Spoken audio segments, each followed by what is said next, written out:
Olá pessoal, está começando mais uma edição do Historiense. Nesse segundo episódio, nós vamos falar um pouco sobre criptografia. Pois é, pessoal. Nesse programa, nós teremos mais uma vez 3 blocos aqui sobre história da ciência.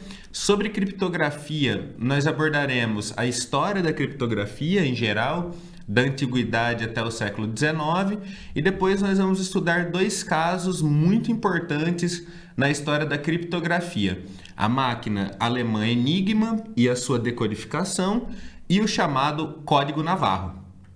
Então é isso e solta a vinheta.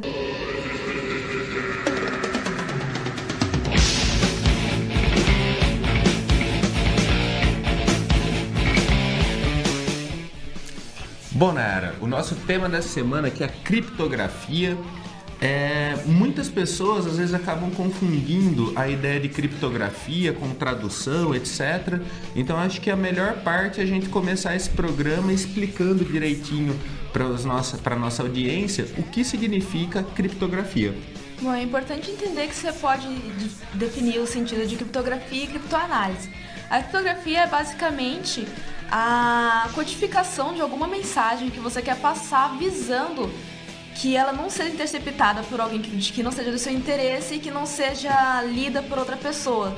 Então é a ideia de você pegar uma mensagem, mudar ela de alguma maneira, ou seja, por transposição de alfabeto, ou usando um alfabeto totalmente diferente, e evitando assim que qualquer outra pessoa alheia a esse código não entenda a sua mensagem. Perfeito. Então, criptografia, a gente pode até utilizar a etimologia, a história da palavra para entender isso, né? Então, criptos tem um sentido no grego de oculto, algo próximo ali da morte, até grafia, escrita. Então, uma escrita oculta, né? E a criptoanálise, né? Bem, a criptoanálise é um método usado para poder decodificar algo criptografado. Então vai ter um estudo sobre a mensagem criptografada, buscando entender o código dela, o raciocínio usado para poder codificar e conseguir quebrar esse código. Então, cada sistema de criptografia desenvolve um código a partir do qual a mensagem deve ser reescrita nessa nova língua e tem que ter também uma forma do receptor, da receptora da mensagem poder trazê-la de volta para a língua original. Para a língua original. Perfeito. Por isso, ao longo da história, a criptografia foi um elemento muito utilizado em comunicações militares e religiosas, né? Sempre onde existe algum segredo aí necessário, a criptografia foi utilizada. Um dos princípios, né, uma das ideias iniciais atribuídas à criptografia remonta à Grécia Antiga, é isso? Sim. Uma das histórias mais marcantes na história da criptografia é o uso da cítala pelos espartanos. Consistia basicamente em você pegar um pedaço de madeira com certo diâmetro e enrolar uma fita de couro nele. E aí você escrevia sua mensagem com a fita enrolada nesse pedaço de madeira. Então quando você desenrolasse essa fita, a mensagem estaria criptografada por transposição. E aí qualquer pessoa que pegasse ela não iria entender essa mensagem. Claro que é uma maneira de criptografia extremamente básica, mas deve-se levar em consideração que em um campo de batalha você vai ter muitas pessoas analfabetas, então elas não vão entender que letra é aquilo, ou até contra um inimigo que não fale a sua língua, então era considerado uma criptografia segura. Perfeito. Essa criptografia grega, então, evolui ao longo dos séculos. Alguns séculos depois, o imperador romano Júlio César acaba entrando também nessa nossa história. É atribuída a ele uma outra forma de criptografia, dessa vez que vai dar origem à criptografia moderna. Então vocês podem dar uma olhadinha aqui aqui no meio da gente, a famosa cifra de César, né? Em que consiste essa cifra? É bastante simples. Você escolhe uma letra e começa a contagem das letras a partir dessa. Então vamos supor, do C. Então a base será 3, né? A, B, C. E aí você vai começar uma permuta de letras, uma troca. Então a letra A nessa mensagem será a letra C, né?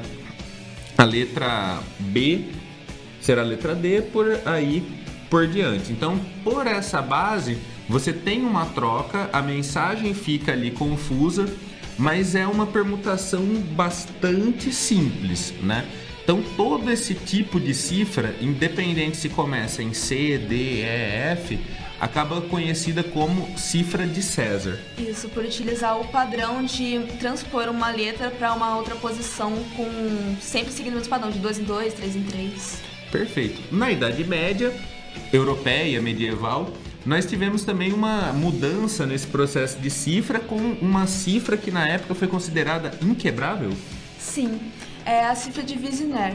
O que acontece? É um acúmulo de várias cifras de César, só que em uma tabela. Então nós vamos pegar várias cifras de César com transposições de padrões diferentes, acumular ela numa tabela, e a grande sacada dela é usar uma palavra-chave.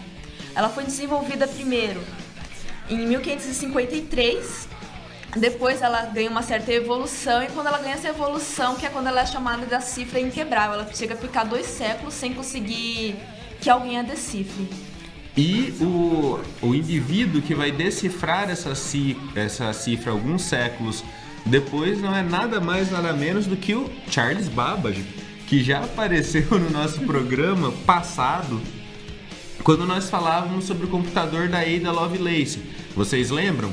Então, semana passada nós falamos que a Ada desenvolve o primeiro programa de computador. O criador do hardware desse computador, na época, né, era o Charles Babbage, que vai utilizar aí alguns processos eletromecânicos para finalmente quebrar a cifra. Então, a partir do século XIX, nós temos uma novidade, né? Até então, o processo de criptografia era feito principalmente aí de modo matemático, digamos. Agora será matemático e também ligado a máquinas.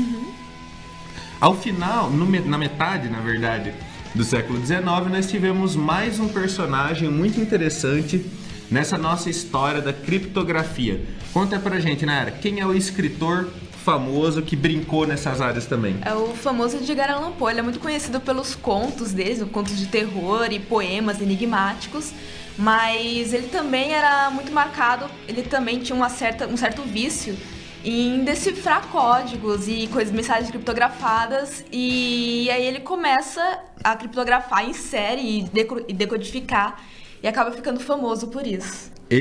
Allan Poe lançou em um jornal, num jornal americano, em 1900, deixa eu pegar a colinha aqui, 1943, ele lança um desafio e pede para que os leitores do jornal lhe mandem assim as cifras mais diferentes possíveis para ele fazer a decodificação.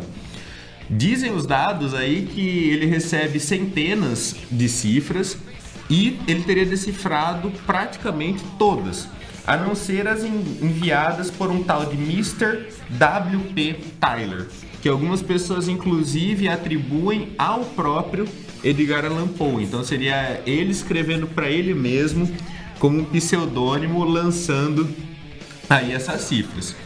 Assim como a Nayara falou da cifra de Wiener, que tinha aí quase 200 anos, né? Ela se manteve inquebrável.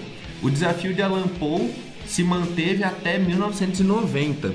Então foram 150 anos até que quebrassem a cifra proposta pelo escritor norte-americano. Aqui vocês também terão do lado a cifra original conforme foi enviada por Allan Poe. É interessante ressaltar também, claro, ele era um escritor de contos e poemas, e ele escreve um conto, que é o Escaravelho de Ouro, onde a história trata de criptografia e decifração de mensagens, que a gente vai aparecer aqui no cantinho a imagem da capa do livro. Perfeito. Então, aqui nesse primeiro bloco, nós cobrimos um pouco, no geral, essa história da criptografia. Nós voltaremos daqui a pouco, no segundo bloco, com a máquina Enigma.